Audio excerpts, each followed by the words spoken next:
6 beautiful हदीस। अल्लाह की जात पर भरोसा करने वाला कभी नाकाम नहीं होता।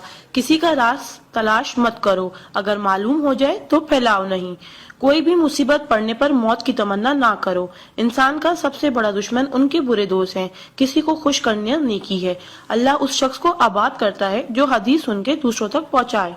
अगर ये दुआ आगे फॉरवर्ड ना करो तो वापस मुझे सेंड कर देना। प्यारे नबी करीम मोहम्मद सल्लल्लाहु अलैहि वसल्लम ने अरशाद फरमाया, वो शख्स जन्नती है जो रात को सोने से पहले सबको माफ करके सोए। और आप सल्लल्लाहु अलैहि वसल्लम ने ये भी फरमाया, जिसने भी मेरी इस हदीस को सुना और दूसरों तक पहुंचाया, क़यामत के दिन उसके लिए मेरे शफाए वाजिब होगी। बुराई को खुद में और अच्छाई को दूसरों में तलाश करो, यही आपकी सबसे बड़ी अच्छाई है। गुस्से से बचो क्योंकि वही पागलपन से शुरू होता है और पछतावे पे खत्म होता है। तन्हाई में अपनी सोच पर और महफिल में अपनी जुबान पर काबू रखो। अल्लाह का जिक्र अपने हाथ की उंगलियों में किया करो, क्योंकि जब आप अपनी कब्र के अंधेरे में रहोगे तो ये उंगलियां रोशनी का काम करेंगी। यकीन और दुआ नजर नहीं आते मगर नामुमकिन को मुमकिन बना देते हैं। इंसान अगर 60 साल जीता है तो 31,53,06,000 मिनट जीता है, और इनमें से अल्लाह सिर्फ नमाज के लिए 5,47,500 मिनट यानी कि 60 साल में से सिर्फ 1 साल 1 महीना मांगता है, और हम दे भी नहीं सकते। ताज्जुब की बात है। नमाज को मिस ना करो।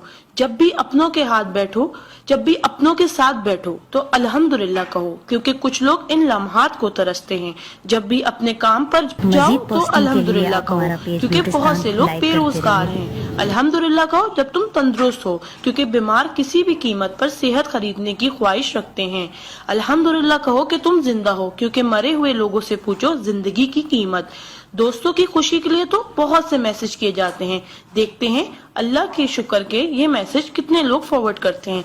इस्लाम is a school, deen is a class, duniya is a campus, we are the student, Quran is syllabus, Ramzan is test, namaz is practical, Mohammad सल्लल्लाहु अलैहि वसल्लम is a teacher, Allah is examiner and Qayamat is the date of result.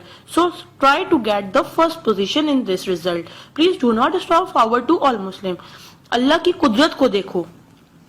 पानी आसमान की तरफ उठे तो भाप, आसमान से नीचे गिरे तो बारिश, जम के गिरे तो ओले, गिर कर जमे तो बर्फ, फूल की पत्ती पे गिरे तो शबनम, पत्ती से निकले तो अर्क, जमा हो जाए तो झील, बहने लगे तो नदी, आंखों से निकले तो आंसू, जिस्म से निकले तो पसीना, हजरत इस्माइल अलैहिस्सलाम के कदमों से निकले तो आबे जमजम, और मेरे आका सल्लल्लाहु अलैहि वसल्लम की उंगलियों से निकले तो आबे कौसर। सुभान अल्लाह, सुभान अल्लाह, सुभान अल्लाह।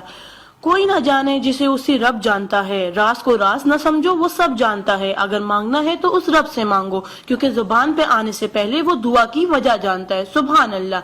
एक दिलचस्प हकीकत, जब नेकी की जाए तो राइट फरिश्ता लिखता है, और जब बुराई की जाए तो लेफ्ट फरिश्ता लिखता है। क्या मजीद पोस्टिंग के लिए आप हमारा पेज ब्यूटिस्तान लाइक करते रहिए। आ जाते वो अमाले दुरूद शरीफ का कसरत से पढ़ना। राइट फरिश्ता 10 नेकियां लिखता है, उल्टे हाथ का फरिश्ता 10 गुनाह मिटाता है, और अल्लाह 10 दर्जात बुलंद करता है। सुभान अल्लाह। आप इस मैसेज को अपने लिए सदका जारिया बनाएं और दोस्तों तक पहुंचाएं। सुभान अल्लाह, अल्हम्दुलिल्लाह, अल्लाहु अकबर पहले सेंड कर दो, क्योंकि जब तक कोई ये मैसेज पढ़ता रहेगा जन्नत में आपका नाम का पेड़ लगता रहेगा। प्लीज